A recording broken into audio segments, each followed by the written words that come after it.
Hello and welcome, you beautiful bookish people. If you are new here, my name is Brooke and I like to read fantasy books. It's that time of the month, well, not that one, but it's time to yap about all of the books that I read in the month of August. This month I picked up 7 books total, and 6 of those were fantasy romance and 1 was dystopian romance. So without further ado, let's get into it. The first book that I read in the month of August is The Fallen and the Kiss of Dusk by Carissa Broadbent. Now, if you're not familiar with this series, this is a part of the Crowns of Nyaxia series, and technically there's 6 books in this series. Here's how it works. The first book is called The Serpent and the Wings of Night, and it follows 2 characters named Oriah and Rain, and the first 2 books are basically a duology about them in their world. But between those 2 books, there is a novella about a completely separate couple that you do meet in Serpent and the Wings of Night, and it kind of gives you their little backstory. And then after The Ashes and the Star-Cursed King, which is the second book in that duology, this is so hard to explain, oh my god. It makes more sense if you just like read the books. But anyways, there is another novella, well, I guess it's a novel, it's a full-length novel called Slaying the Vampire Conqueror, which if you have not heard me talk about that one, I loved that one. I thought it was so good. It's a standalone, and usually it's really hard to do standalone fantasy books well, but I really loved how that one turned out. I loved the story. Again, it's another couple in the same universe as the Crowns of Nyaxia, but you haven't met them yet. And then you move into book 3, technically, which is The Songbird and the Heart of Stone, which is about a new set of characters named Misha and Asar. And you do meet Misha in The Serpent and the Wings of Night, the first duet in the Crowns of Nyaxia. She is close with Rain. And then this is her story, again, in the same universe, and this is the second book to her duet within the series. Does all of that make sense to you? I will lay out what it actually looks like here if that doesn't make any sense, but basically this series is gonna be 3 duets, all like in the same universe. This is part of the Shadowborn duet. The first 2 books were part of the Nightborn duet, and then the next 2 books are going to be the Bloodborne duet. And trust me, there's a reason for all of that. Now, I'm not gonna go into too much detail about what this one specifically is about, but I'll tell you about the first one. The first book, The Serpent and the Wings of Night, is about Oriah, and she is the adopted daughter of the Nightborn Vampire King, and she enters the Kajari, which is basically a deadly sort of trial with vampires competing against each other for Nyaxia's honor, the goddess Nyaxia. And at the end of this tournament, one person / the winner gets one wish granted by Nyaxia. But obviously, being a human in a vampire tournament is not so safe, and so she teams up with some unlikely allies and she has to fight to survive through this trial, and the ending is crazy. Every ending to all of the books in this series has like a oh my god kind of moment where everything just keeps going and going and going and going. And I'm not gonna lie to you, The Songbird and the Heart of Stone wasn't my favorite book. I think I gave it 3 stars eventually. I wasn't a huge fan of how it was set up. The plot was fine. It felt like it was kind of going nowhere and is a little bit pointless, but I loved the characters, so I gave it 3 stars. But this book is also still about Misha and Asar, and I love this one. This is a 4.5 star for me. I really enjoyed this book. Honestly, I don't want to say it's my favorite in the series so far. I think The Ashes and the Star-Cursed King was my favorite, which is actually so funny because a lot of people say that The Ashes and the Star-Cursed King is terrible, and a lot of people like the first book better, but I'm not a super big on like trials kind of person. So the first book, it was fine, but then having to build on it in the second book, Carissa has such a great writing style where she can take something like trials, which is one of the main plot points in the first book, and still expand the story in the next book to where it makes sense and it furthers the plot and moving away from how everything started. Because I feel like a lot of times when trials are in books, it's very hard to make a good sequel, because if your main plot point is the trials, well, it's not like you can do the trials again. I mean, you could, and there is a series where you do trials twice, and I hated it. But that's beside the point. Now, Carissa Broadbent, if I haven't mentioned before, is one of my all-time favorite authors. I will read anything that this woman writes, so I'm very excited for the rest of the series because I can feel how she's building up the rest of the story, and she basically sets it up in here. And when she announced who the next 2 books are gonna be about, my jaw was on the floor. It went down below the floor, if that's even possible, because I was so excited. I was so excited. And I know it's gonna make for the most angsty romance because we already know who the character is. I'm not gonna spoil it for you. I mean, it's on her social media, but if you haven't read the series, go experience it and then look at her social media and be like, what? We have already met this person. We already know this person. And I feel like my feelings about this person are like very, like, I don't know about them, but I'm really excited because I can feel like he's gonna be one of these characters that at first glance, you're just like, not too sure about you. Like, I'm gonna be cautious or whatever. But then like you actually get into his head and it's like, and I just know that the ending of this series is gonna have an intense ending. If Daughter of No Worlds taught me anything about Carissa Broadbent.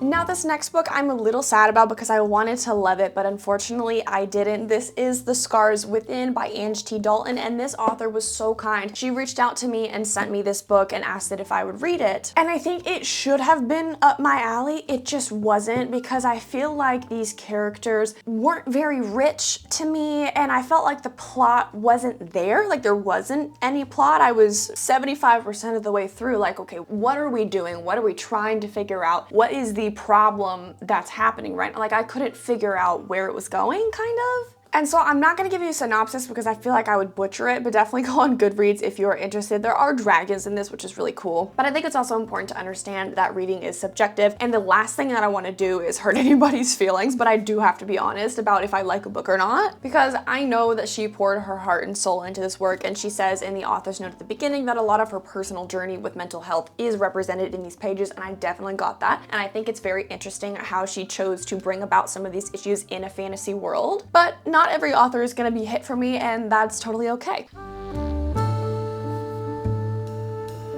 Now these next 3 books, I'm gonna kind of wrap them up into one little synopsis because they are a part of a series that I started last month, and I did read them on Kindle, so I don't have physical copies to sit up and show you here, but I will put it on the screen. I read Lady of Ashes, Lady of Embers, and Lady of Starfire by Melissa K. Rorick, and I want to tell you how much I love this series. It's part of the Lady of Darkness series, but I actually feel like there's not enough words in the English language to accurately describe what I'm feeling, because it was just, I'm at a loss for words. It absolutely consumed me, especially the 5th book. Like, the 5th book actually broke my rating scale. It was 6 stars. It was phenomenal. I didn't cry super hard during the 5th book. Obviously, there's a lot of stuff that happens in this series and a lot of tearjerkers, but I was almost like, you know, I was staying strong. I could deal with it, whatever. And then the epilogue, I lost it at the epilogue. Oh my God. My favorite authors are the ones that know how to write a phenomenal story, wrap it up super nicely, and then they drop this epilogue on you and you're like, what are you doing to me? Especially like Sunrise on the Reaping. It almost felt like that, but like, oh. Anyways, let me give you a synopsis of Lady of Darkness, just in case you did not watch my last wrap-up video. Lady of Darkness is about Scarlet Monroe, and she is an assassin living in a noble lord's house, basically as punishment. And that doesn't really go so well, because an assassin that's been trained all of her life to be an assassin is forced to be an upstanding lady of society. Yeah, forget about it. But the assassin lord eventually offers her a job that could mean her freedom, and it also works out because the job is to take out the person who killed her mother. So like freedom and revenge all in one. She's like, sign me up. So she starts training again because she's been in this noble house not practicing as an assassin for about a year, and she trains with this mysterious general that is not from the land that she's currently in. But her plans are put on hold when she discovers that there are children that have gone missing from her town. So she pauses everything and she puts all of her energy into uncovering what is really going on, and accidentally gets involved in a much larger scheme on a much larger level than she previously anticipated, and it could mean the actual end of the world. So talk about high stakes. I have not shut up about this series on my social media, especially my Instagram and my TikTok, and I never will, because they're so damn good. These characters feel like family, and the story is somehow simultaneously horrific and beautiful and fulfilling.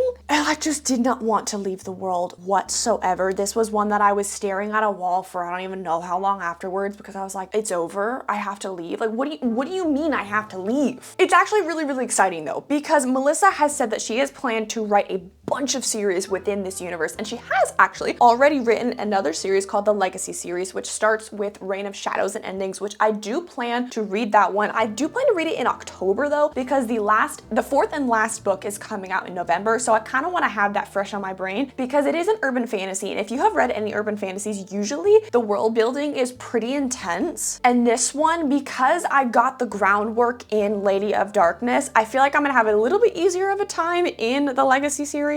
But I'm really glad, because Lady of Darkness, you should read this before the Legacy series. It lays the groundwork for the universe. It kind of explains the magic system a little bit. I know what the Legacy series is about, and I've already made connections to Lady of Darkness while I was reading. So that's super cool. So if you do want to read Legacy, definitely read Lady of Darkness first. But I seriously cannot wait to pick up that next series, because I need something to remotely fill the void that Lady of Darkness left me with.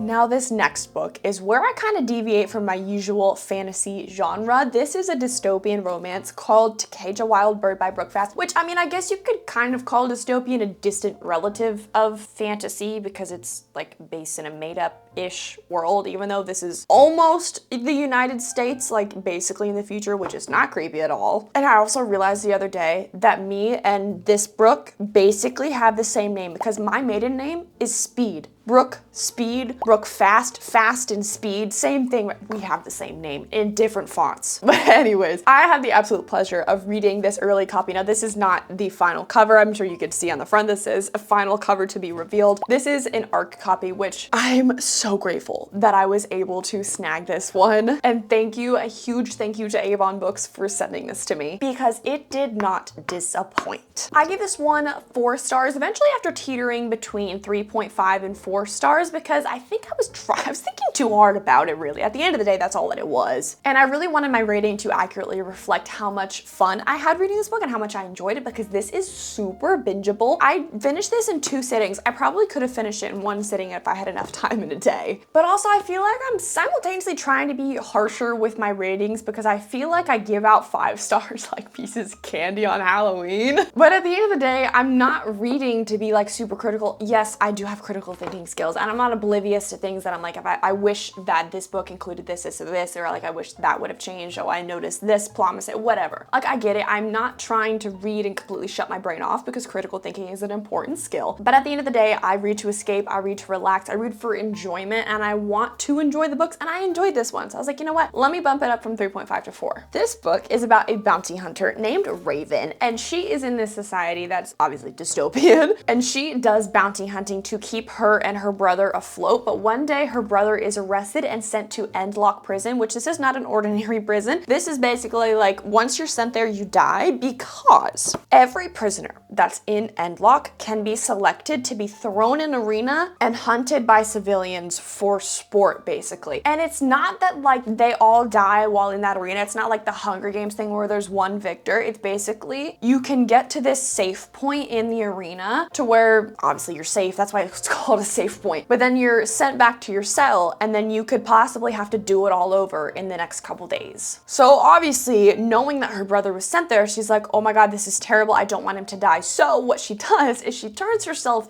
in to go to Endlock prison, which is also another problem, because nobody's actually ever escaped Endlock. But she's like, you know what? I'm gonna do it. I'm gonna save me and my brother, so I'm gonna infiltrate the prison. But during this time, which I said, it's a dystopian romance, she has to fight her feelings for a certain guard, which is so interesting in the plot of being in this ruthless prison, which I really liked the prison setting as well. And I know a lot of people are gonna try to compare it to other famous dystopian books, and honestly, I'm not gonna sit here and do that, because one, I feel like this takes the classic dystopian elements that we know and love and understand and builds upon it in a really fresh way that makes it super interesting and not repetitive. And the ebook for this one goes on sale September 9th, and I believe the physical copy is going to be published early in 2026, so make sure you mark your calendars to grab this one because you're not going to want to miss it. This is not sponsored. They literally just sent me a free copy in exchange for nothing. So I actually like it, don't worry. And here we are at the 7th and final book that I picked up this month. This is Direbound by Sable Sorensen, and I ended up giving this one 4 stars. I also literally finished this like 45 minutes before midnight on September 1st. So like, it counts, guys. I know a lot of people over on Book Talk are talking about this one, and honestly, I have FOMO, but it actually kind of works out because one of the authors, Sable Sorensen's pen name, by the way, it's written by 2 people. One of the authors is going to be going to Romantasy BookCon in Orlando this October, which I am going to, and I have a BookCon TBR, and this was on it, but it's fine because I also had FOMO while seeing it on Book Talk, so I was like, killing 2 birds with 1 stone is perfect. This book is about Maren Cooper, and she is struggling to stay afloat providing for her little sister and her chronically ill mother until one night, unfortunately, her sister is captured by these people called the Nabbers, so she focuses all her energy into trying to find her sister, and her solution is to enlist in the military so she can go to the front lines, figure out actually what's going on, and be able to do something about her sister being taken and other kids that have been taken. But what she doesn't know is that there are bonding trials this year when the people enlist into the military, which basically means everybody has the chance to bond to a dire wolf. And she's like, psh, I'm not gonna do that. It's fine. There's no way I'm gonna be chosen. I'm just gonna make it up to this mountain that we have to climb, and I'll like go back down. I'll get sent straight to the front lines. Like, it'll be fine. No, she gets chosen to bond with a dire wolf. So she now has to go through 4 months of training to become one of the bonded, the most trained and elite soldiers in the kingdom. And she has to navigate her bond with this wolf that she doesn't want. And there's a lot that happens during her time training that clues her into the fact that like what she thought was happening to these children and in the society was not actually what was really happening, and there was a deeper level to it. And I had so much fun reading it. It was really fast paced, which was nice because it's also pretty long. I think it's almost 600 pages long. And I love that the wolves in this book didn't feel like just side animals that were there to boost a main character's magic, because a lot of the times with like familiars and stuff, that's kind of how it feels. But they had their own personality, their own like politics within the pack, and complex character sort of building in the sense that you feel like you know the character, you know the wolf, you know their tendencies and kind of all of that. So that was really nice because obviously I wish I could bond to a direwolf, a dragon, literally any mythical creature. Like, let me at it. But anyways, this ending too was kind of disturbing, and if you've read it, I hope you kind of know what I'm talking about, but there's something that happens at the end where, actually I can't say that, that's a spoiler, but something happens that I was sitting there like, oh my god, like it was a plot twist, but it was almost like I saw the plot twist coming, so in that sense it wasn't like super impressive, but the way that it was executed was really good. Like the plot twist did its job even though I kind of saw it coming, because it had me rethinking the entire book, the entire experience of the main character, what I was feeling with Maren. And I think this is just a great example of how a plot twist is supposed to be done. I don't think the next book comes out until next year, which is a shame because it was supposed to come out this fall, but it's okay because really good things are happening. Direbound has been picked up by a traditional publisher, which is so amazing for the authors, but it's also so frustrating because I'm like, can we just release the book? I'm not gonna sit here and pretend to understand why some books, when they're like picked up by traditional publishers from indie publishing, how some of them get pushed back and some of them don't, even though like it's probably already written. I don't know. So I'll just be patiently waiting for the sequel, I guess. That is all that I have for you, my friends. If you made it this far in the video, first of all, thank you. Second of all, you should totally comment what your favorite book from August was that you read, because I'm always looking for new books to add to my TBR, especially fantasy. I don't read pretty much anything other than fantasy and dystopian, just as a note. And with that, I will see you next time. Yay! All the books are done. I get to move on to September. Woohoo! I love the books I'm reading in September. Oh yeah!